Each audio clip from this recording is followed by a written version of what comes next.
नमस्कार विद्यार्थी मित्रांनो, ज्ञानदीप अकॅडमीमध्ये तुमचं सगळ्यांचं स्वागत आहे.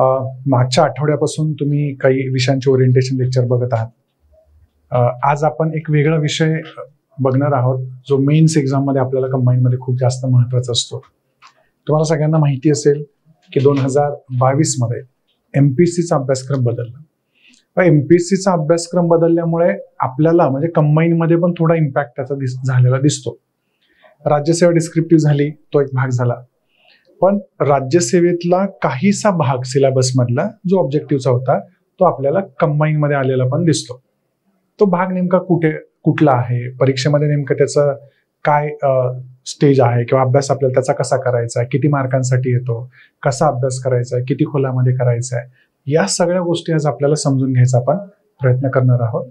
आणि राज्यसेवेचं म्हटलं की विद्यार्थ्यांच्या मध्ये भीती असते किंवा खूप अवघड असेल का, खूप टफ असेल का, तर असं काही नाहीये.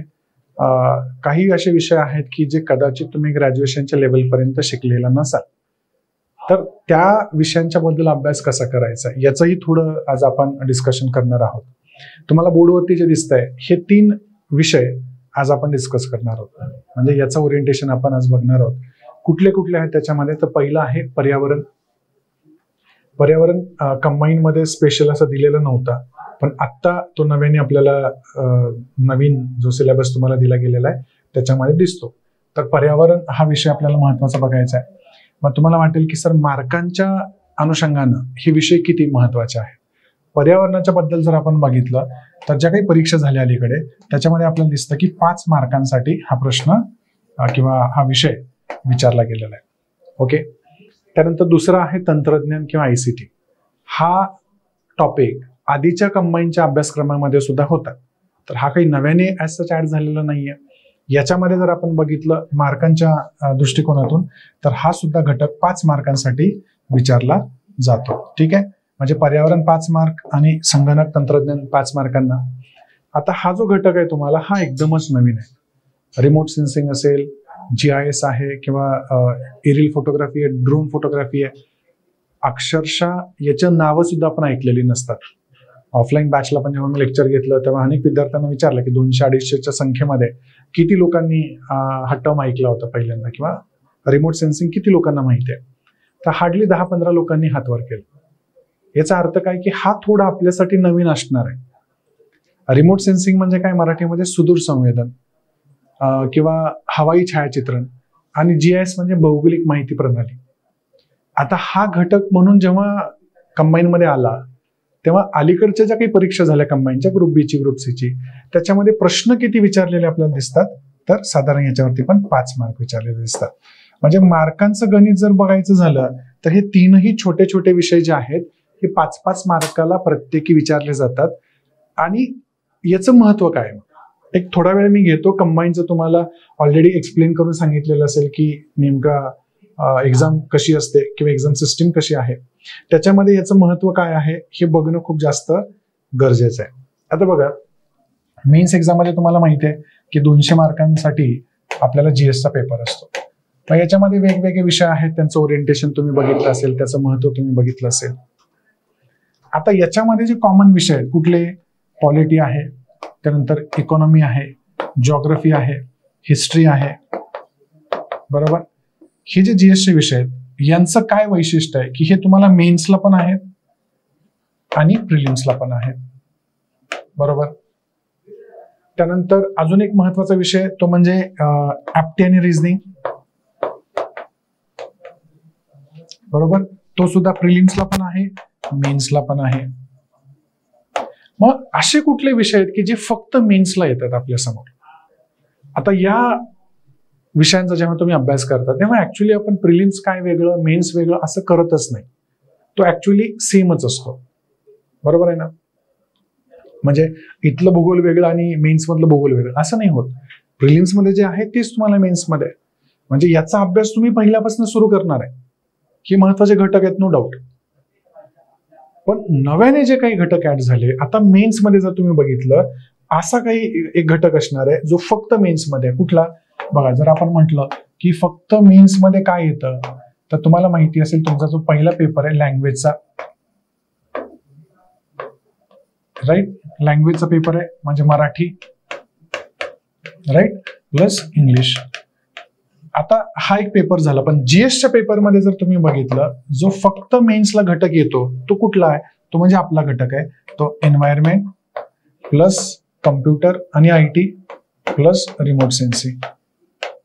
आणि आणखी एक घटक येतो तो म्हणजे कायदे. बरोबर. आता हे जे 4 घटक आहेत हे आपल्याला फक्त मुख्य परीक्षेमध्येच येत असतात. प्रत्येकाचे वेटेज जर तुम्ही बघितलं मार्कांच्या मध्ये, तर प्रत्येकाला 5-5 मार्क येतात. म्हणजे टोटल मार्क्स ह्याचे किती येणार आहेत? 20. आता मी हे विषय शिकवणार आहे म्हटल्यानंतर मला याच्याबद्दल थोडं तुम्हाला सांगावं लागेल, पटवून द्यावं लागेल की हे विषय का महत्वाचे. का? कारण मार्केटमध्ये शक्यतो या विषयांकडे दुर्लक्ष केलेलं असतं. दुर्लक्ष करण्याची कारणं काय आहेत, आपण लक्ष का दिलं पाहिजे, हे मी सगळं तुम्हाला सांगणार आहे. आता बघा, जसं मी सांगितलं की जीएसचे जे विषय आहेत त्याच्यावरती जास्त भर असतो विद्यार्थ्यांचा, की आपण ते करायचंय. पूर्वला पण तुम्ही तेच करता, मुख्य परीक्षेमध्ये पण तुम्ही तेच करता. आणि मग जेव्हा फायनल रिझल्ट तुम्ही बघता किंवा रिझल्ट आलेल्या विद्यार्थ्यांचे मार्क आणि न आलेल्या विद्यार्थ्यांचे मार्क जर बघता, तर जीएस मध्ये काही खूप जास्त डिफरन्स झालेला नसतो. जो 200 मार्काचा आपला पेपर होता, हा जर एक वेगळाच पेपर झाला, हा पेपर 1 आणि हा पेपर 2. याच्यामध्ये जे इतर विषय आहेत, म्हणजे इतिहास, भूगोल असेल, राज्यशास्त्र असेल, अर्थशास्त्र असेल, त्याच्यामध्ये ऑलमोस्ट समानच मार्क तुम्हाला सगळ्यांना मिळालेले असतात. मग हे 20 मार्क आणि ऍप्टी रिझनिंगचे 20 मार्क, याच्यामध्ये खरं आपलं कॉम्पिटिशन असतं, राईट. आरटीआय म्हणजे काय? कायद्यांमध्ये 2 कायदे आहेत आपल्याला, मी त्याच्याकडे नंतर येणार आहे. आरटीआय म्हणजे राईट टू इन्फॉर्मेशन आणि आरटीएस म्हणजे राईट टू सर्व्हिस. या 2 कायद्यांकडे मी येणार आहे नंतर. त्या कायद्यांचा अर्थ काय होतो, डिटेल काय असतं, हे सगळं आपण बोलणार आहे. आता फक्त समजून घ्या की हे विषय तुम्हाला कुठे विचारले जाणार आहे. ओके, म्हणजे मार्कांचं क्लिअर झालं की 20 मार्कांना येणार आहे. कुठे येणार आहेत हे विषय? मुख्य परीक्षेमध्ये येणार आहेत. बरं, हे विषय थोडे दुर्लक्षित असतात. का दुर्लक्षित असतात? मेन्सला येतात फक्त, बघू आपण, करू परत, हे कारण आहे. दुसरं कारण आहे की बाबा हे अवघड आहेत, हे टेक्निकल आहेत, यांच्याकडे बघायला नको. बहुसंख्य विद्यार्थी जे कंबाईन करतात यांचं बॅकग्राऊंड ग्रॅज्युएशन मधलं, हे टेक्निकल नसतं. आणि मग मार्केटमध्ये आल्यानंतर किंवा IQ गोष्टी आपल्या असतात की बाबा अवघड आहे, खूप करायला नको, सोडून देऊ. पण एक गोष्ट लक्षात घ्या, स्पर्धा परीक्षेमध्ये, कंबाईनच्या परीक्षेमध्ये, MPSC मध्ये ऑप्शनला सोडणं हा प्रकार चालत नाही. तुम्ही एखादा घटक ऑप्शनला सोडलं की MPSC पण तुम्हाला ऑप्शनला सोडते. तुम्हाला सोडून दुसरे ऑप्शन भरपूर आहेत त्यांच्याकडे घ्यायला. मग बरोबर, म्हणजे आपल्याला थोडक्यात असं करून चालणार नाही. आपल्याला काय करावं लागणार आहे? प्रत्येक विषय, प्रत्येक मार्क महत्वाचा आहे. रिझल्ट लागत असताना पॉइंटमध्ये रिझल्ट लागतो. त्यामुळे हे जे 20 मार्क आहेत, हे 20 मार्क किती महत्वाचे हे तुमच्या हळूहळू लक्षात यायला लागेल. ठीक आहे, हे झालं मार्कांचं गणित. आता सगळ्यात दुसरा महत्वाचा मुद्दा जो असतो की याचा अभ्यास सुरू करत असताना काय काय गोष्टी महत्वाच्या आहेत. हे नवीन सगळे विषय आहेत, परीक्षेमध्ये कसे येतात, प्रश्न कसे येतात, त्यावरून ठरतं की आपण अभ्यास कसा करायचा. कारण बघा, पर्यावरण म्हटलं तर पर्यावरण हा विषय खूप मोठा आहे. मी काही अभ्यास करू शकतो त्याच्यामध्ये, बरोबर आहे ना. दुसरं आहे ICT म्हणजे इन्फॉर्मेशन आणि कम्युनिकेशन टेक्नॉलॉजी, माहिती तंत्रज्ञान. माहिती तंत्रज्ञान याच्यावरती 4 वर्षाची इंजिनिअरिंग करतो आपण. मग 4 वर्षामध्ये आपण जे शिकणार आहे तेच सगळं इथं शिकायचं का 5 मार्कांना? नाही. तर मग आपल्याला माहिती असलं पाहिजे की आयोगाने सिलेबस काय दिलाय, आपण अभ्यास काय केला पाहिजे आणि परीक्षेमध्ये काय विचारलं जातं. या 3 गोष्टींचा जेव्हा तुम्ही बॅलन्स करू शकता ना, तेव्हा तुम्हाला परीक्षेत मार्क येणार आहे. बरोबर आहे. मग सुरुवात आपल्याला काय करावी लागेल? अभ्यासक्रमापासून सुरुवात करावी लागेल की सिलेबस याचा नेमका काय आहे आणि आपण अभ्यास कसा करायचा. शिकत असताना आपण 3 गोष्टींवरती फोकस करत असतो. एक आहे PYQ म्हणजे पूर्वी आयोगाने विचारलेले प्रश्न, हे खूप महत्वाचे असतात आपल्याला. दुसरा महत्वाचा मुद्दा असतो सिलेबस. बरोबर, सिलेबस का महत्वाचा आहे किंवा PYQ का महत्वाचे? सिलेबस मध्ये काय सांगितलेलं असतं की या घटकांचा तुम्हाला अभ्यास करायचा आहे. बरोबर, सिलेबस काय सांगतो आपल्याला की इतर नमूद केलेल्या सगळ्या घटकांचा अभ्यास तुम्हाला करायचा आहे. पण PYQ तुम्हाला सांगतं की कसा करायचा आहे. मागे आयोगाने प्रश्न कसे विचारले त्याचं विश्लेषण केल्यानंतर आपल्याला लक्षात येतं की या घटकांचा अभ्यास कसा करायचा. सिलेबस फक्त आपल्याला सांगतं की कोणत्या घटकांचा अभ्यास करायचा, आणि PYQ काय सांगतात आपल्याला की त्या घटकांचा अभ्यास कसा करायचा. हे नीट लक्षात घ्या. आता पर्यावरण हा पहिला आपला मुद्दा आहे. पर्यावरण हा सगळ्यात सोपा टॉपिक आहे. आज मी सुरुवात करत असताना तुम्हाला सांगतोय की आपण पर्यावरणामध्ये पैकीच्या पैकी मार्क्स घेणार आहोत. तुमच्यापैकी कोणी आपल्या युट्यूब चॅनलला जर माझे मॅरेथॉनचे लेक्चर्स बघितले असतील पर्यावरणाचे, तर किंवा राज्यसेवेची कधी परीक्षा दिली असेल वगैरे, तर तुमचं माहिती असेल तुम्हाला की पर्यावरणामध्ये आपल्याला 100% पैकीच्या पैकी मार्क्स मिळतात. कसे मिळतात ही माझी जबाबदारी असेल. पण याच्यामध्ये थोडा घोळ गडबड काय की अभ्यासक्रमामध्ये दिली वेगळी गोष्ट आहे आणि परीक्षेमध्ये विचारलेलं वेगळंच काहीतरी असतं. मग आपण काय करतो, बाजारातली कुठली पुस्तकं उचलायची, काहीतरी वाचायचं आणि परीक्षेला जायचं. असं आपल्याला नाही करायचंय. आपण खूप जास्त याचं विश्लेषण करणार आहोत, त्यानुसार सिलेबसचं विश्लेषण करणार आहोत आणि मग आपण अभ्यास करणार आहोत.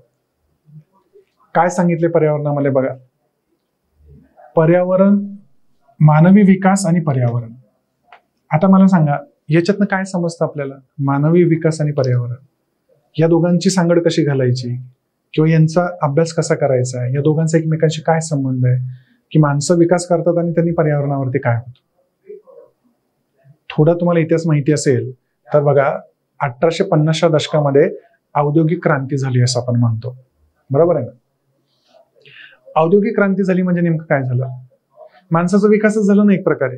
मानवाने विकास करायला सुरुवात केली, औद्योगिक क्रांती झाली. म्हणजे काय तर कोळशापासून ऊर्जा निर्माण करायचं तंत्रज्ञान त्यावेळेस माणसाने शोधून काढलं आणि इंग्लंडमध्ये जिथे ही औद्योगिक क्रांती झाली तिथं मोठ्या प्रमाणामध्ये औद्योगिक जे कारखाने असतील वगैरे तिथं कोळशाचा वापर होऊ लागला. कोळशापासून निर्माण झालेली जी उष्णता आहे ती ऊर्जा म्हणून वापरली जाऊ लागली आणि मग माणसाने औद्योगिक क्रांती करत गेला, नवीन कारखाने उभा राहिले, अर्थव्यवस्था चांगल्या होत गेल्या, राईट, लोकांकडे पैसा येत गेला. पण या सगळ्यांचा परिणाम आपल्याला काय दिसतो की खूप वाईट परिणाम पर्यावरणावरती याचा झालेला दिसतो. कारण आज जर तुम्ही मला प्रश्न विचारला की सर सगळ्यात प्रदूषण करणारे ऊर्जा प्रकार कोणता आहे, तर तो कोळसा आहे. त्याला आपण औष्णिक ऊर्जा असं म्हणतो. औष्णिक ऊर्जा म्हणजे थर्मल एनर्जी. आणि आजही जगामध्ये जी ऊर्जा निर्माण होते त्याच्यापैकी 50% ऊर्जा ही कोळशापासून निर्माण होते. भारतामधलं तुम्ही जर मला आकडेवारी विचारली जस्ट मागच्या महिन्यापर्यंतची, तर 49% ऊर्जा ही कोळशापासून किंवा कोल एनर्जी, ज्याला थर्मल एनर्जी असं म्हणतो, त्याच्यापासून होते. लक्ष देत आहे का. मग मानव जसा विकास करत गेला तसं तसं काय झालं, पर्यावरणावरती त्याचे परिणाम होत गेले.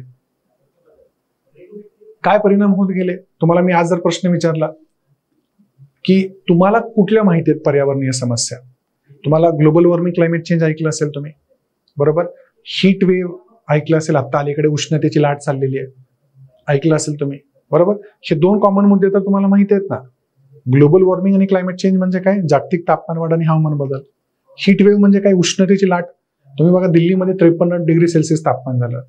दिल्लीचं सोडा, आपल्याकडे महाराष्ट्रामध्ये काय हालत झाली बघा.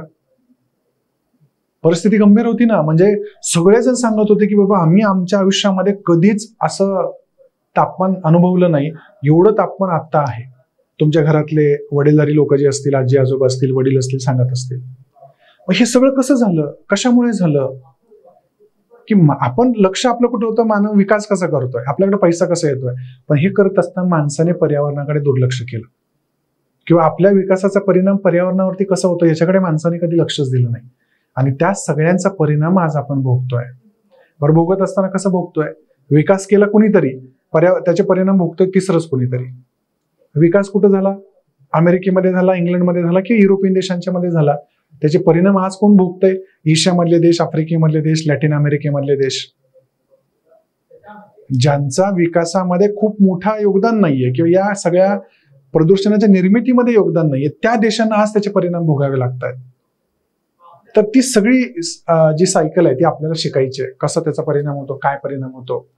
मग असं झाल्यामुळे काय करायचं, पर्यावरण पूरक विकास, एन्व्हायरमेंट फ्रेंडली डेव्हलपमेंट. तर बरं, त्यांनी काय सांगितलं, पर्यावरण पूरक विकास करायचा. मग पर्यावरण पूरक विकास करायचा म्हणजे कसा करायचा आहे की आपण विकास करत असताना पर्यावरणाची काळजी कशी घेतली पाहिजे. आपण ज्या दैनंदिन कृती करतो त्याच्यातनं प्रदूषण कसं होत आहे. तुम्ही गाडी वापरता रोज, बरोबर आहे. तुम्ही गाडी वापरता म्हणजे पर्यावरणाचा ऱ्हास करण्यामध्ये तुम्ही योगदान देताय. You are responsible for environmental degradation. तुम्ही डिझेलची गाडी वापरता, बरोबर आहे ना. त्या डिझेलच्या गाडीतनं खूप मोठं उत्सर्जन होत असतंय. कसं ते आपण शिकू नंतर. ओके. पुढे त्यांनी सांगितलं की नैसर्गिक साधन संपत्तीचं संधारण करायचंय. विशेषतः कशाचं? वनसंधारण. म्हणजे पर्यावरणातल्या जे काही नैसर्गिक घटक आहेत त्यांचं आपण संवर्धन केलं पाहिजे, कन्झर्वेशन केलं पाहिजे. त्यातल्या त्यात विशेष कशाचं केलं पाहिजे? वनांचं केलं पाहिजे. फॉरेस्ट सगळ्यात महत्वाचा घटक आहे. लहानपणीपासून शिकलो ना आपण, झाडे लावा झाडे जगवा. पण ते आपल्या शाळेमध्ये लिहिलेलं असायचं भिंतीवरती, सगळीकडे भिंतींवरती, कुठेही रस्त्याला लिहिलेलं असतंय. पण त्याचं आपल्याला कधी महत्वच कळालं नाही. कशाला झाड लावायचं, कशाला झाड जगवायचं. बरं, देशाची लोकसंख्या इतकी वाढते, लोकांना राहायला घरं नाहीये, जागा नाहीये, शेती करायला जागा नाही, मग जंगलांना कुठनं जागा आणायची अजून आपण. पण तरी पण सांगितलं जातं की वनसंवर्धन केलं पाहिजे. मागच्या वर्षी दुष्काळ पडला, मग आपल्या लक्षात आलं की वनसंवर्धन का गरजेचं आहे. झाडच ठेवली नाहीत आपण. झाडं नाही ठेवली तर त्याचा पर्यावरणावरती किती विपरीत परिणाम होणार आहे हे आपल्या हळूहळू लक्षात आलं. मग सगळे सरकार असेल जगामध्ये, देशामध्ये सगळेजण सांगतात की वनसंवर्धन केलं पाहिजे, फॉरेस्ट कन्झर्वेशन केलं पाहिजे. आपल्या पण सरकारने सांगितलं की भारतामध्ये वनांचं प्रमाण किती केलं पाहिजे? 33% कंपल्सरी असलं पाहिजे. म्हणजे भारताच्या एकूण भौगोलिक प्रदेशापैकी 33% प्रदेशावरती वन असलं पाहिजे. हे आपण 1988च्या वन धोरणामध्ये ठरवलं. म्हणजे नॅशनल फॉरेस्ट पॉलिसी 1988 मध्ये आपण ठरवलं की भारताच्या एकूण भौगोलिक प्रदेशापैकी 33% क्षेत्रावरती वन असली पाहिजे. पण आज प्रत्यक्षात जेव्हा आपण बघतो तेवढी आहेत का वन आपल्याकडे? नाहीये. फक्त साधारण 24% वन आपल्या देशामध्ये आपल्याला आढळतात. तर हे वन संवर्धन करणं खूप गरजेचं आहे. वाढत्या लोकसंख्येमुळे विकासाच्या प्रक्रियेमध्ये कुठेतरी वन नष्ट होत आहेत. तुम्ही पेपरमध्ये वाचता की मेट्रो बांधायची आहे म्हणून झाडं तोडली, रस्ता करायचा आहे म्हणून झाडं तोडली. मग तुम्ही विकास करताय एका बाजूला, पण पर्यावरणाचा ऱ्हास करताय. मग आपल्याला काय करायचंय? विकास पण करायचंय, पर्यावरण पण नीट ठेवायचंय. या दोघांचं संतुलन निर्माण करायचंय, यांचा बॅलन्स निर्माण करायचा आहे. या बॅलन्सला काय म्हणतो आपण? पर्यावरण पूरक विकास किंवा शाश्वत विकास, सस्टेनेबल डेव्हलपमेंट. राईट. मग आता बघा, याच्यामुळे काय व्हायला लागलं? विविध प्रकारची प्रदूषण व्हायला लागली आणि त्याच्यामुळे पर्यावरणीय आपत्ती व्हायला लागल्या. पर्यावरणीय प्रदूषण म्हणजे काय? तुम्हाला माहिती असेल, भारतामध्ये दिल्लीमधलं हालत काय तुम्हाला सगळ्यांना माहिती आहे. एवढं प्रदूषण दिल्लीमध्ये होतं की अक्षरशः समोरचा व्यक्ती दिसत नाही, श्वास घेण्यामध्ये प्रॉब्लेम होतात, आजारी पडतात लहान मुलं, वृद्ध लोक. पण एवढ्या वर्षांमध्ये फक्त दिल्लीची चर्चा व्हायची की दिल्लीमध्ये प्रदूषण आहे, दिल्लीमध्ये प्रदूषण आहे. यावर्षी उलट झालं. महाराष्ट्रामध्ये सुद्धा, मुंबईमध्ये दिल्लीपेक्षा जास्त वाईट परिस्थिती झाली. एअर क्वालिटी इंडेक्स ज्याला म्हणतो आपण, हवेची गुणवत्ता ही मुंबईमधल्या महाराष्ट्रामधल्या अनेक शहरांमध्ये बिघडली. मुंबईमध्ये, पुण्यामध्ये, संभाजीनगरमध्ये, या सगळ्या शहरांच्या मध्ये आणि भारतातल्या खूप साऱ्या शहरांच्या मध्ये हवेची गुणवत्ता एवढी खालावली होती की त्याच्यामुळे आपल्या आरोग्यावरती अनेक विपरीत परिणाम होतात. मग या पर्यावरणीय काय प्रदूषण आहे, त्याच्यामुळे कुठल्या आपत्ती होतात, याचा आपल्याला थोडक्यात अभ्यास करावा लागेल. बघा, तुम्ही पर्यावरणाचं प्रदूषण केलं म्हणून एक आपत्ती निर्माण झाली, ती म्हणजे जागतिक तापमानवाढ आणि हवामान बदल, ग्लोबल वॉर्मिंग आणि क्लायमेट चेंज. एक प्रकारची आपत्ती आहे ना. तुम्ही प्रदूषण केलं, कशाचं केलं? हरितगृह वायूंचं, ज्याला आपण ग्रीन हाऊस गॅसेस असं म्हणतो, त्यांच्यामुळे तापमान वाढायला लागलं पृथ्वीवरचं. बरं, हे प्रदूषण कुठनं उत्सर्जित झाली? तुमच्या गाडीमधनं, तुमच्या फ्रीजमधनं, एसी मधनं. म्हणजे आपल्या लाईफस्टाईलमुळे हे प्रदूषण उत्सर्जित झाले आणि त्याच्यामुळे ग्लोबल वॉर्मिंग, क्लायमेट चेंज झालं. तर पर्यावरणाची प्रदूषण आणि त्याच्यातनं निर्माण होणारी आपत्ती, याचा अभ्यास आपल्याला करायचा आहे. त्यानंतर पर्यावरणाच्या संवर्धनामध्ये कार्यरत असणाऱ्या काही संस्था, मग त्या राज्य पातळीवरच्या असतील, राष्ट्रीय पातळीवरच्या असतील किंवा जागतिक पातळीवरच्या असतील, म्हणजे लोकल, नॅशनल, इंटरनॅशनल, सगळ्या क्षेत्रांमध्ये काम करणाऱ्या, पर्यावरणाचं संवर्धन करणाऱ्या एजन्सी, संस्था आपल्याला इथे शिकायच्या असतात. पण तुम्हाला प्रश्न पडेल की सर, लोकल लेवलच्या पण करायच्या, नॅशनल लेवलच्या पण करायच्या, इंटरनॅशनल लेवलच्या पण करायच्या, इतक्या सगळ्या संस्थांचं काय लक्षात ठेवायचं? पण इथं आपल्याला मदत करतात PYQ. कुठल्याही संस्थेचे 3च प्रश्न विचारले जातात. काय? एक आहे स्थापना, दुसरं आहे त्याचं मुख्यालय कुठे आहे, हेडक्वार्टर कुठे आहे, राईट, आणि तिसरं आहे त्याचं कार्य काय आहे. मागच्या कधीच्याही वर्षांच्या प्रश्नांमध्ये जावा, तुमच्या लक्षात येईल की संस्थेबद्दल हे 3च प्रश्न विचारलेले असतात. ही क्लिअरिटी तुम्हाला क्लासच्या माध्यमातून मिळणार आहे की विषय काय आहे, तो अभ्यासायचा कसा आणि परीक्षेला काय विचारलं जाणार. बरं, तर तुम्ही म्हणाल की सर एवढा पर्यावरणाचा अभ्यासक्रम दिलेला आहे म्हणजे याच्या पलीकडे काही येणार नाही, एवढाच आपण अभ्यास करायचा, तर असं बिलकुल नाही. याच्या पलीकडचे खूप सारे प्रश्न आपल्याला विचारले. मग काय करायचंय? कंबाईन मध्ये दिलेला अभ्यासक्रम थोडा फसवा आहे. तो आपल्याला क्लिअर आयडिया देत नाही की आपण कशाचा अभ्यास करायचा आहे तो. म्हणून आपण राज्यसेवेचा पण अभ्यासक्रम बघायचा. आता पर्यावरणाचा दिला तर आहे, तुम्ही तंत्रज्ञानाचा बघा, अभ्यासक्रमच दिला नाही, एक एक वाक्य एक एक शब्द दिलाय फक्त.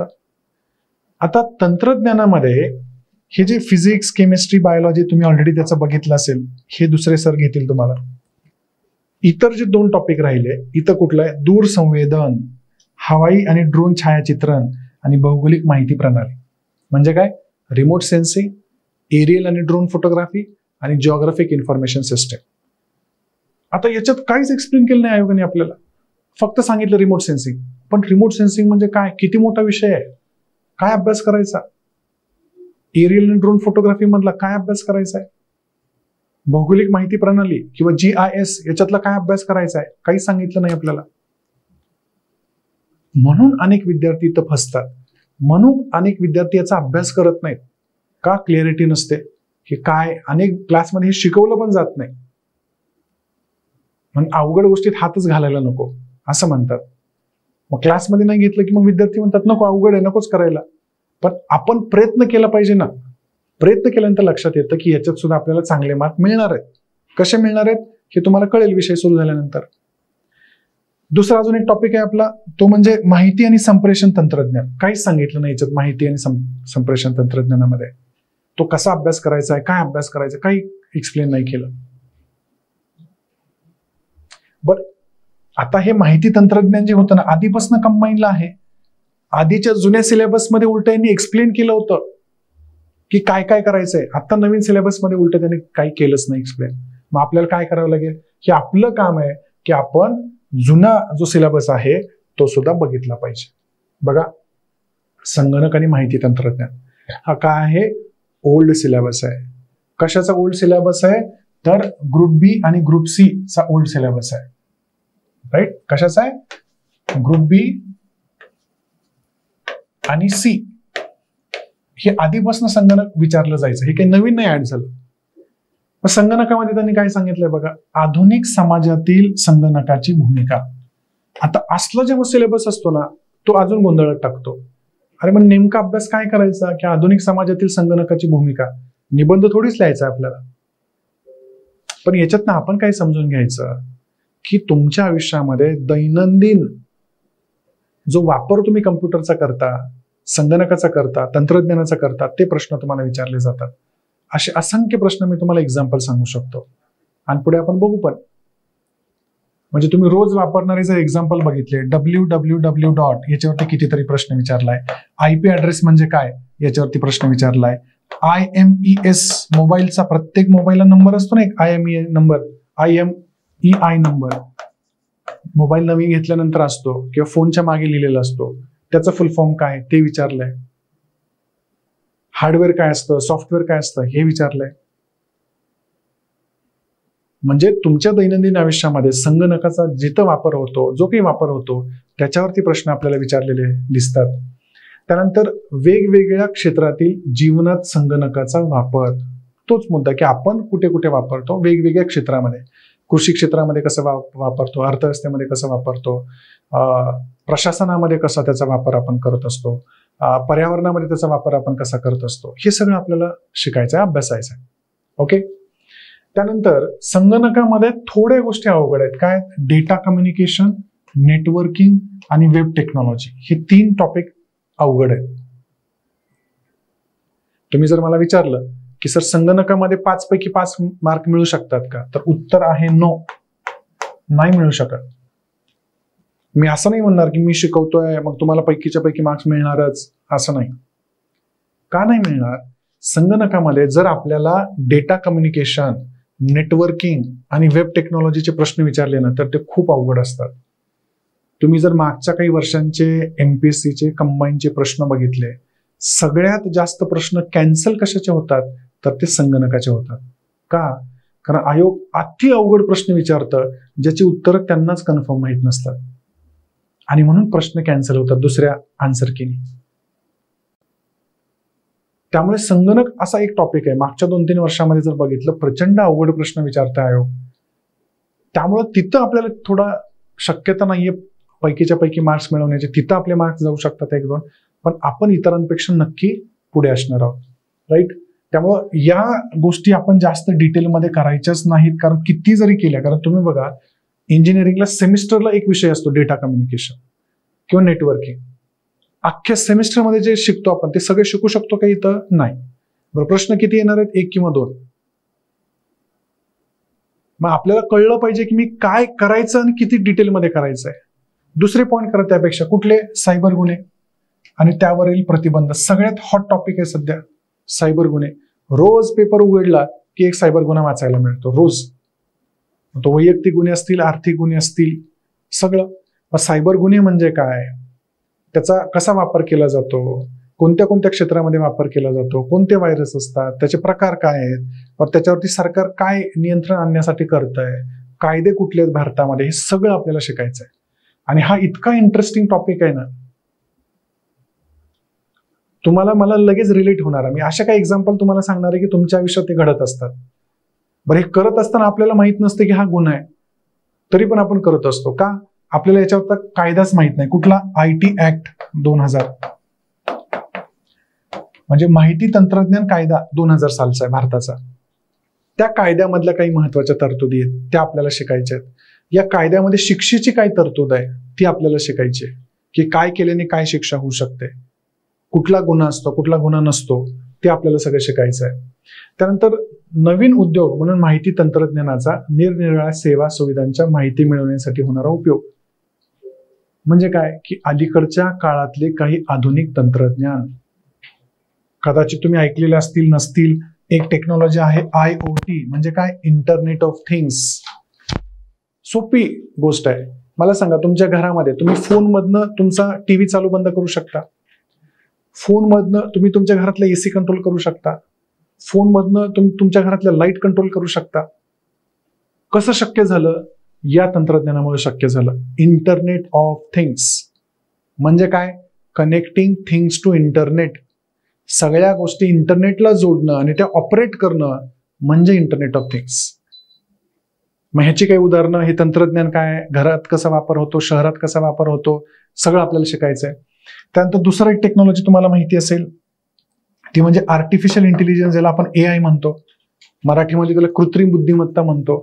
अनेक घरामध्ये उदाहरणं आहेत, तुमच्या फोनमध्ये उदाहरणं आहेत, रोज तुम्ही वापरताय. तुमच्या फोनमध्ये तुम्ही सिरी, ऍपल असेल तर सिरीला ऑर्डर देता, सिरी काहीतरी फोन लावत्या कोणाला तरी. बरं, तुमच्या गुगल असेल फोन, अँड्रॉइड फोन असेल तर गुगल असिस्टंट असतं त्याच्यामध्ये. गुगल असिस्टंटला तुम्ही सांगता याला कॉल कर किंवा हे ओपन कर, ती वेबसाईट ओपन कर, ते ओपन करताय. म्हणजे विचार करा, तुमची मशीन बुद्धिमान वर्तन दर्शवायला लागते. आता बुद्धिमान कोण आहे? फक्त माणसं आहेत. फक्त माणसं होती ना आधी बुद्धिमान. आपल्याला कळायचं बोललेलं, आपल्याला विश्लेषण करता यायचं, कोणी काही सांगितलं आपण रिप्लाय करायचो. आता ते काम मशीन करू लागल्या. अलेक्सा असते घरामध्ये, अलेक्साला सांगितलं अलेक्सा हे गाणं लाव, अलेक्सा लावते ना गाणं. बरं, अलेक्सा अशी की तिला अनेक भाषा येतात ज्या आपल्याला पण येत नसतात. तुमच्या गुगल असिस्टंटला बघा, भारतातल्या 18 भाषा येतात. तुम्हाला येतात का 18 भाषा? नाही येत. म्हणजे ही मशीन आहे ना, ही सॉफ्टवेअर आपल्यापेक्षा जास्त हुशार झाली. म्हणजे माणसासारखं बुद्धिमान वर्तन जेव्हा मशीन करू लागतात त्याला आपण कृत्रिम बुद्धिमत्ता किंवा आर्टिफिशियल इंटेलिजन्स असं म्हणत असतो. तर हे खूप नवीन तंत्रज्ञान आहे, त्याचा आपल्याला अभ्यास करायचा आहे, त्याची अनेक उदाहरणं आपल्याला बघायची आहे. त्याचा वापर वेगवेगळ्या क्षेत्रांमध्ये कसा होतो, कृषी क्षेत्रामध्ये कसा होतो, आरोग्य क्षेत्रामध्ये कसा होतो, ट्रॅफिक मॅनेजमेंटमध्ये कसा होतो, राईट, आपल्या दैनंदिन आयुष्यामध्ये कसा होतो, हे सगळं आपल्याला त्याच्यामध्ये शिकायचं आहे. त्यानंतर अजून एक तंत्रज्ञान तुम्ही ऐकलं असेल, व्हर्च्युअल रियालिटी आणि ऑगमेंटेड रियालिटी. व्हर्च्युअल रिअलिटी म्हणजे काय? आभासी वास्तव. त्याला मराठीमध्ये आपण काय म्हणतो? आभासी वास्तव, की जे अस्तित्वात नाही असं तुम्हाला दाखवलं जातं. आभासी एक विश्व. गेमिंग मध्ये वगैरे तुम्ही वापरता बघा खूप जास्त. कधी कुठल्या मॉलमध्ये वगैरे गेला असाल तर तुम्हाला अनुभव येतो की तिथं व्हर्च्युअल रिअलिटीचे गेम्स असतात, की डोळ्याला तसलं गॉगल लावून तुम्ही खेळू शकता. म्हणजे एकदम हुबेहूब एक नवीन जग निर्माण केलेलं असतं. त्याला आपण आभासी वास्तव किंवा संवर्धित वास्तव असं म्हणत असतो. म्हणजे ह्या ज्या आधुनिक काळामधले तंत्रज्ञान आहे, जे आपण रोज वापरत असतो पण आपल्याला माहिती नसतं की ते हे तंत्रज्ञान आहे, असं तंत्रज्ञान आपल्याला शिकायचं आणि याच्यावरती अनेक प्रश्न विचारले जातात. त्यानंतर शासनाचे कार्यक्रम खूप महत्वाचा मुद्दा आहे. आता डिजिटल इंडिया तुम्हाला माहिती असेल, डिजिटल इंडियाचे खूप सारे प्रश्न विचारले गेलेले आहेत. जुने काही कार्यक्रम आहेत गव्हर्नमेंटचे, मीडिया लॅब विषय असेल, विद्यावाहिनी असेल, ज्ञानवाहिनी असेल. त्यानंतर सामूहिक माहिती केंद्र. बघा, तुम्हाला जर कुठला दाखला काढायचा असेल, रहिवासी दाखला काढायचा आहे, उत्पन्नाचा दाखला काढायचा आहे, कास्ट सर्टिफिकेट काढायचा आहे, तर तुम्ही सगळेजण कुठं जाता? नॉर्मली हे सगळे दाखले आपण कुठे काढतो?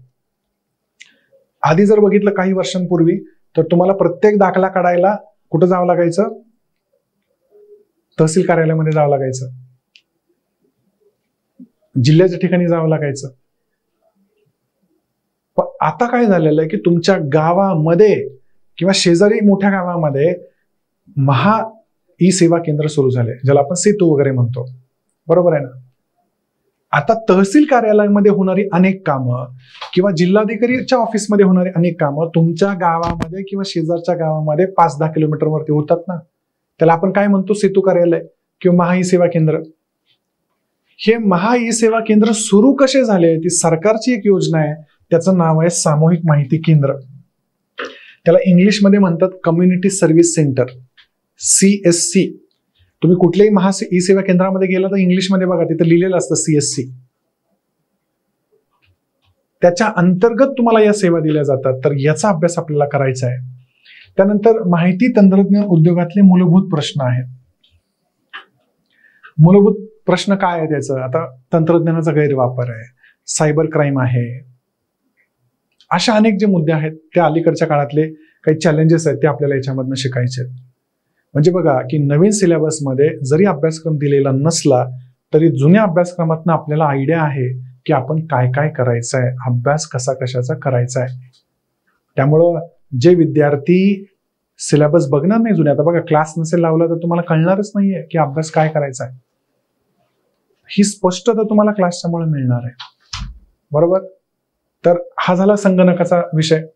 पर्यावरणाचा जरी सिलेबस दिलेला असला तरी सुद्धा प्रॉब्लेम काय आहे की परिपूर्ण नाही. कंबाईनच्या दिलेल्या सिलेबस पेक्षा बाहेरचे अनेक प्रश्न आपल्याला विचारले जातात कंबाईनच्या परीक्षेत.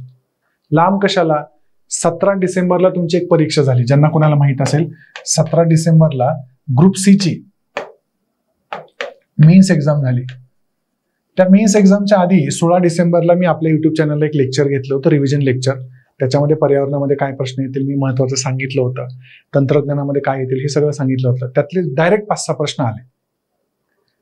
एक प्रश्न काय विचारला होता? जागतिक परिषदा ज्या भरतात पर्यावरणामध्ये त्याचा प्रश्न विचारला होता. आपल्या कंबाईनच्या सिलेबसमध्ये दिलंय का कुठे? हे नाही दिलं ना. पण राज्यसेवेचा जर सिलेबस तुम्ही बघितला त्याच्यामध्ये हे दिलंय बघा. परिसंस्था म्हणजे काय असतं? Basic environment.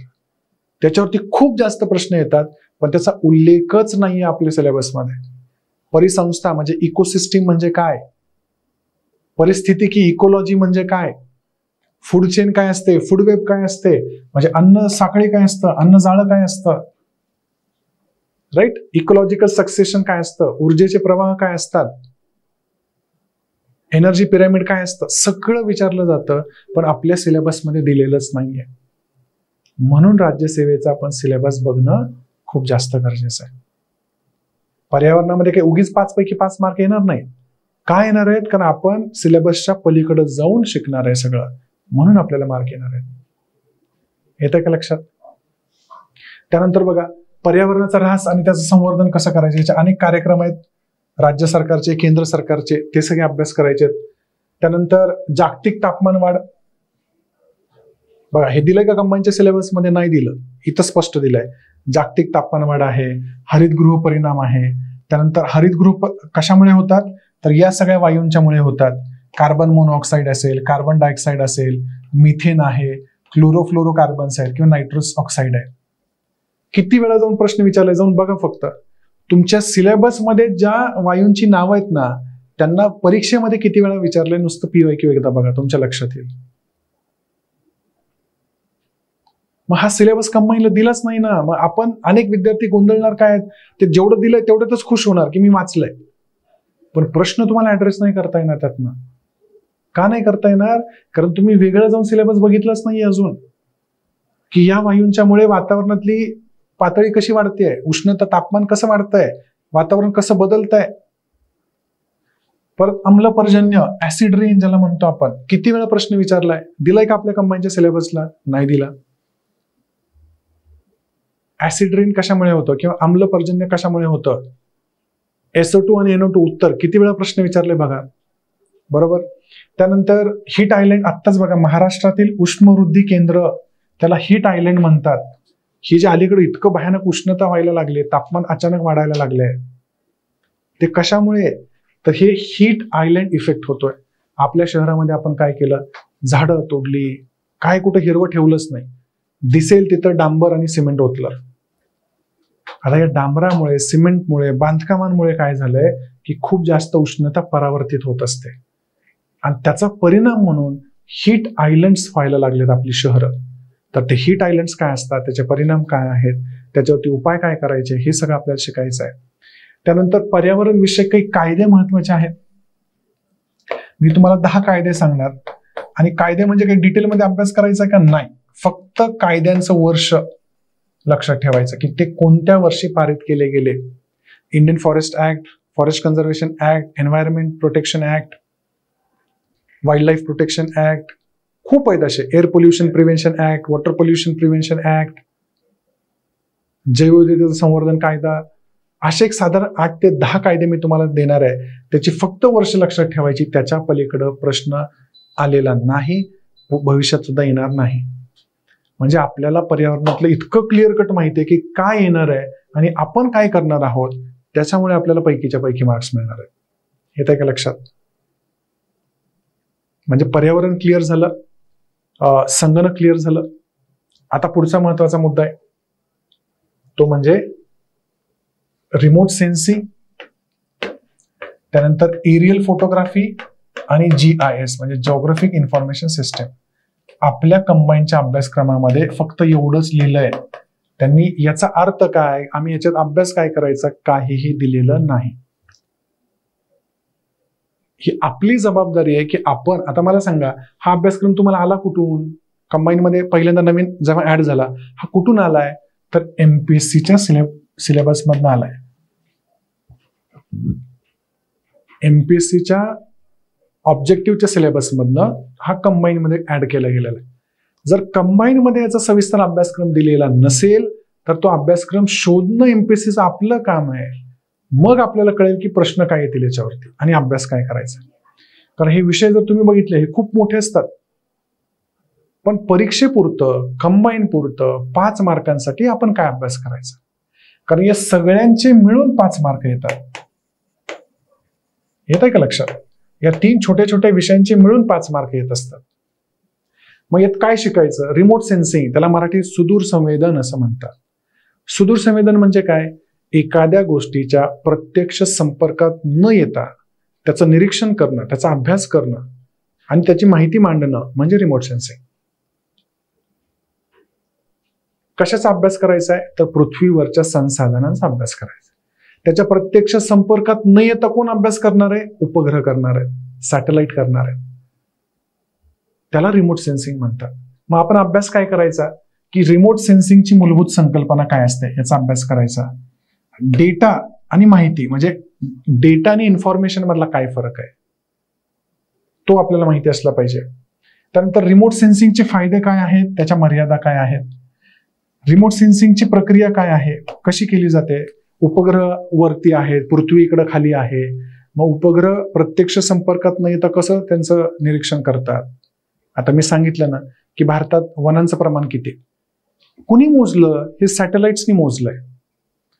दर 2 वर्षांनी भारताचा एक अहवाल प्रकाशित होतो, भारतीय वनस्थिती अहवाल. त्या वनस्थिती अहवालाच्या इंट्रोडक्शन मध्येच लिहिलेलं असतं की आम्ही या सॅटेलाइटचा वापर करून ही मोजणी केलेली आहे. इथं काही माणसं मोजायला जात नाही, तर उपग्रहांचा वापर आपण केलेला आहे. मग ते उपग्रह वापरत असताना काही तर त्याचे टप्पे असतील ना, की कसा वापर केला, काय टप्पे आहेत, ते सगळं आपल्याला शिकायचं आहे. ओके. त्यानंतर इलेक्ट्रोमॅग्नेटिक स्पेक्ट्रम, सायन्समध्ये पण तुम्ही शिकणार आहे, इथं पण तुम्ही शिकणार आहे की सुदूर संवेदन प्रक्रिया करण्यामध्ये हे खूप महत्वाचं असतं, इलेक्ट्रो चुंबकीय स्पेक्ट्रम. आता टेक्नॉलॉजीमध्ये बघा, आयोगाने स्वतः काय लिहिले, रिमोट सेन्सिंग. सुदूर संवेदन लिहिलंय का आयोगाने? नाही लिहिलं. म्हणजे टेक्नॉलॉजीमध्ये इथं थोडे थोडे इंग्लिश शब्द पण तुम्हाला माहिती असले पाहिजे. कुणी अडून नाही बसायचे की मराठीच आम्हाला पाहिजे. आपण मराठीत तर सांगणारच आहे, इंग्लिश पण सांगणार आहे, पण टेक्नॉलॉजीमध्ये तुम्हाला थोडे इंग्लिश शब्द सुद्धा माहिती असले पाहिजे. ते कायम लक्षात ठेवा. आता तुम्हाला 5च मार्कांसाठी आहे, त्यामुळे काही मोठा इश्यू होणार नाही. एमपीएससीला वगैरे खूप मोठे विषय आहेत टेक्नॉलॉजीचे. आपल्याला पण इथं थोडे थोडे संगणक तंत्रज्ञानामध्ये पण इंग्लिश शब्द माहिती असले पाहिजेत. बरोबर. मॉनिटर काय असतं, माऊस काय असतं, त्याला काही मराठी शब्द आहे का? आता कम्प्युटरच्या माऊसला आपण काही मराठीत उंदीर म्हणणार का? नाही म्हणणार, म्हणू शकत नाही. त्या तंत्रज्ञानामध्ये त्याला माऊस म्हणतात, तर आपल्याला माऊसच म्हणावं लागेल. तर असे काही आपल्याला पर्यायी मराठी शब्द तर मी सांगणारच आहे, पण तुम्हाला मूळ इंग्लिश शब्द लक्षात ठेवावेच लागणार आहे. ठीक आहे. हे रिमोट सेन्सिंगच्या बद्दलचं झालं. मग भारतीय उपग्रह प्रणाली कशी आहे, कोणते कोणते उपग्रह भारताचे आहेत, मग त्याच्यामध्ये इस्रोचा पण अभ्यास करायचा आहे आपल्याला. इस्रो म्हणजे काय? इंडियन स्पेस रिसर्च ऑर्गनायझेशन, भारतीय अवकाश संस्था भारताची इस्रो, त्याच्याबद्दल आपल्याला अभ्यास करायचा आहे. भारताच्या उपग्रहांच्या प्रणालीचा अभ्यास करायचा आहे. ते उपग्रह आपण लॉन्च कसे करतो याचा अभ्यास करायचा आहे. कुठले रॉकेट वापरले जातात ते आपल्याला माहिती असलं पाहिजे. तर हे सगळं क्लासमध्ये आपल्याला शिकवणार आहेत. तुम्ही काहीही याचं टेन्शन घ्यायचं नाहीये. किती अवघड वाटलं, तुम्ही पहिल्यांदा जरी ऐकत असला तरी ती माझी जबाबदारी असेल की तुम्हाला कसं सोपं करून ते सांगायचं आहे. ठीक आहे. आज कदाचित तुम्हाला अवघड वाटेल, पण शिकायला लागल्यानंतर हे अवघड वाटणार नाही. एरियल फोटोग्राफी, ड्रोन फोटोग्राफी म्हणजे काय? आपल्या लग्नात ड्रोननी फोटो काढतो तसलं नाही, हे वेगळं ड्रोन फोटोग्राफी. की रिमोट सेन्सिंग सुरू व्हायच्या आधी कसे फोटो काढायचे जगामध्ये, फोटो काढणं का गरजेचं आहे, तरच अभ्यास करू शकतो ना आपण भूमीचा. शहराचं नियोजन करायचंय, रस्ते नवीन करायचे, तर फोटो लागतात आपल्याला. मग ते एरियल फोटोग्राफी म्हणतात. सुरुवातीच्या काळामध्ये कबुतरांचा वापर झाला, फुग्यांचा वापर झाला, पतंगाचा वापर झाला, विमानांचा वापर झाला. मग आता आधुनिक काळामध्ये ड्रोन मधनं फोटोग्राफी आपण करायला लागलो. तर ही फोटोग्राफी कशी करतात, नकाशे बनवण्यासाठी ही जी फोटोग्राफी असते त्याच्याबद्दल आपल्याला थोडं हे माहिती सांगतं. याच्यावरती जास्त प्रश्न येत नाहीत. आला तर एखादाच प्रश्न येणार आहे. त्या 5 पैकी एखादा प्रश्न याच्यावरती असेल. त्यामुळे जास्त खोलात जायचं नाही. मी सांगितलंय त्यापेक्षा जास्त करायचं नाही, कुठंच करायचं नाही. म्हणजे मी जे सांगतोय तुम्हाला तेवढंच करायचं.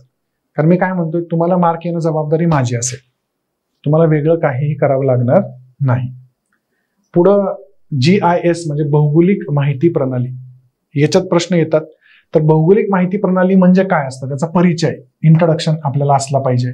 GIS चे घटक काय आहेत, काय काय वापरतो आपण GIS मध्ये, ते तुम्हाला संगणक वापरतो, उपग्रह वापरतो, डेटा सेंटर्स असतात, हे सगळं एकदम सोपं असतं, ते तुम्हाला माहित असलं पाहिजे. त्यानंतर डेटाचे प्रकार कुठले कुठले असतात, रास्टर डेटा काय असतो, वेक्टर डेटा काय असतो, ह्या 2 फरक डेटांच्या मधला आपल्याला लक्षात घ्यायचा आहे. खूप सोपं आहे, पण जेव्हा शिकू तेव्हा तुमच्या लक्षात येईल. त्यानंतर GISचा आपण वापर कुठं कुठं करतो, त्याचं ऍप्लिकेशन कुठे कुठे करतो, हे प्रश्न तुम्हाला विचारले जात असतात. अशा प्रकारे भौगोलिक माहिती प्रणालीचा अभ्यासक्रम आहे. आता शेवटचा एक अभ्यासक्रम जो इथं घेतलेला नाहीये आपण, पण एक आहे, तो म्हणजे कायदे. आणि मी कायद्यांच्या मध्ये सांगितलं की 2 कायदे तुम्हाला विचारले जातात, एक RTI आणि दुसरा जो कायदा आहे तो RTS. आता या 2 कायद्यांचे मिळून 5 मार्क, बरोबर आहे ना? म्हणजे मी जो तुम्हाला गणित सांगितलं 20 मार्कांचं, हे कायदे इतके सोपे आहेत की याच्यामध्ये 5 पैकी 5 मार्क मिळालेच पाहिजेत, प्रत्येकाला मिळतात. मग आम्ही काय म्हणतोय, याच्यातले 5 पैकी 5 मार्क हे प्रत्येकाला मिळत असतात, आपल्याला पण मिळालेच पाहिजेत. कसे मिळवायचे ही माझी जबाबदारी. क्लासमध्येच मी तुमच्याकडनं पाठ करून घेणार हे कायदे. का? आपल्याला माहित आहे की याच्यावरती PYQ कसे विचारतात आणि आपण अभ्यास कसा करायचा, काय करायचंय. परीक्षेच्या पलीकडे सुद्धा हे कायदे आपल्याला खूप महत्वाचे आहेत. RTI बघा, एक नागरिक म्हणून पण आपल्यासाठी RTI खूप महत्वाचा आहे. RTI इतका पॉवरफुल कायदा आहे. ग्रामीण भागातले असाल तर तुम्ही एक एक्सपेरिमेंट करा. ग्रामपंचायतीमध्ये जाऊन 2 सगळ्यात चॅप्टर प्राणी असतात बघा. कुठले? तलाठी आणि ग्रामसेवक. गावात आता कसं झालंय, लोकांना जागरूकता झाली आहे, थोडीफार माहिती असते. आधी काही माहिती नसायचं. ग्रामसेवक काय करतोय, कसं करतोय, काय कुणाला माहिती नसायचं. आणि 14व्या आणि 15व्या वित्त आयोगानुसार तुम्ही जर बघितलं, ग्रामपंचायतीला डायरेक्ट निधी येतो आणि प्रचंड जास्त निधी येतो. या निधीचा कसा वापर केलाय काय कळत नव्हतं गावाला. आता जर तुम्ही त्यांना जाऊन म्हटलं की मी RTI टाकेन, की भले भले शांत होतात. म्हणजे महसुलातले हे सगळ्यात खालचे अधिकारी, तिथनं वरपर्यंत जावा तुम्ही, चांगले चांगले लोक RTI मुळे वागतील. एवढी पॉवर आहे त्या कायद्यामध्ये. पण नागरिक म्हणून पण आपण कसा वापरला पाहिजे, आणि उद्या अधिकारी झाल्यानंतर पण या कायद्याचा काही वापर आहे आपल्याला, कारण आपल्याशी संबंधित आहे म्हणून माहिती असला पाहिजे. दुसरा कायदा आहे RTS म्हणजे राईट टू सर्व्हिस. आपल्याला जे सरकार सेवा देतं तो अधिकार आहे आपला. मग या कायद्यामध्ये कसं आहे की माहिती कशी मिळवायची, माहिती कुणी द्यायची, अर्ज कसा करायचा, किती दिवसात माहिती द्यायची, नाही दिली तर काय होईल, खोटी माहिती मागितली तर काय होईल, सगळं याच्यात दिलेलं आहे. तसं आपल्याला कुठल्या कुठल्या सेवा देणं कर्तव्य सरकारचं, शासनाचं, कुठल्या दिल्या पाहिजेत, कुठल्या नाही दिल्या पाहिजेत, नाही दिलं तर काय होणार आहे, किती दिवसामध्ये दिल्या पाहिजेत, मला नीट सेवा नाही दिली तर मी कोणाला कंप्लेंट करणार, कोर्टात जाऊ शकतो का, सगळं या दोन्ही कायद्यांमध्ये सांगितलंय. आणि दोन्ही कायद्यांमध्ये जर बघितलं साधारण 30च कलम आहेत. राईट, या एवढ्याच कलमांचा आपल्याला अभ्यास करायचा आहे. म्हणून मी सांगितलं की हे 2 कायदे मी अक्षरशः तुमच्याकडनं क्लासमध्ये पाठ करून घेणार आहे. अशा प्रकारे 20 मार्कांचा जो अभ्यासक्रम आहे तो मी तुम्हाला शिकवणार आहे. परत एकदा तुम्हाला अंदाज देतो म्हणजे तुमच्या लक्षात येईल. बघा, पर्यावरण हे 5 मार्कांना आहे. इन्फॉर्मेशन टेक्नॉलॉजी हे 5 मार्कांना आहे. त्यानंतर रिमोट सेन्सिंग आणि GIS हे मिळून 5 मार्काला आहे. आणि कायदे RTI आणि RTS हे 2 मिळून 5 मार्कांना आहे. अशा प्रकारे 20 मार्कांची तयारी आपण क्लासमध्ये करणार. बरोबर. हे 20 मार्क फक्त कुठे येतात? मेन्सला. हे प्रिलिम्सला नसतात म्हणून याच्याकडे दुर्लक्ष करतात. पण परत एकदा सांगतोय, खरं कॉम्पिटिशन असतं या 20 मार्कांमध्ये. का? कारण GS चे इतर जे तुम्ही विषय अभ्यास करता, बघा याच्यामध्ये जर तुम्ही बघितलं, दुसरे 20 मार्क असतात कशाला? गणित बुद्धिमत्ता, राईट, मॅथ्स. 10 मार्क असतात करंट अफेअर्सला. करंट म्हणजे 20, 20 आणि 10, 50 मार्क. अर्धा पेपर तुमचा इथंच झाला. तुमचा खरा फरक GS मध्ये या 50 मार्कात पडणार आहे. तुम्ही इतिहास, भूगोल, राज्यशास्त्र वगैरे जे करणार आहे ना, त्याच्यामध्ये तुमचा आणि तुमच्या मित्राचा, तुमच्या आणि तुमच्या प्रतिस्पर्धीचा जास्त फरक पडणार नाही. फरक कुठं पडू शकतो? एवढ्या विषयांमध्ये. आणि त्यातला आपला हा 20 मार्काचा चंक सगळ्यात महत्वाचा आहे. का? आता बघा, हा प्रिलिम्सला पण आहे, हा मेन्सला पण आहे. करंट प्रिलिम्सला पण आहे, मेन्सला पण आहे. मग हे सगळेच अभ्यास करणार आहेत ना. पण हा असा घटक आहे की अनेक जण याच्याकडे दुर्लक्ष करतात आणि हातचे मार्क घालवतात. या 20 पैकी आपण टार्गेट काय करायचंय की या 20 पैकी आपल्याला 15 मार्क तर मिळालेच पाहिजेत. मी कमीत कमी म्हणतोय. का? यातले पर्यावरणातले आउट ऑफ आउट आपल्याला मिळू शकतात, कायद्यातले आउट ऑफ आउट आपल्याला मिळू शकतात. आपल्याला फक्त थोडी शंका इथं आहे.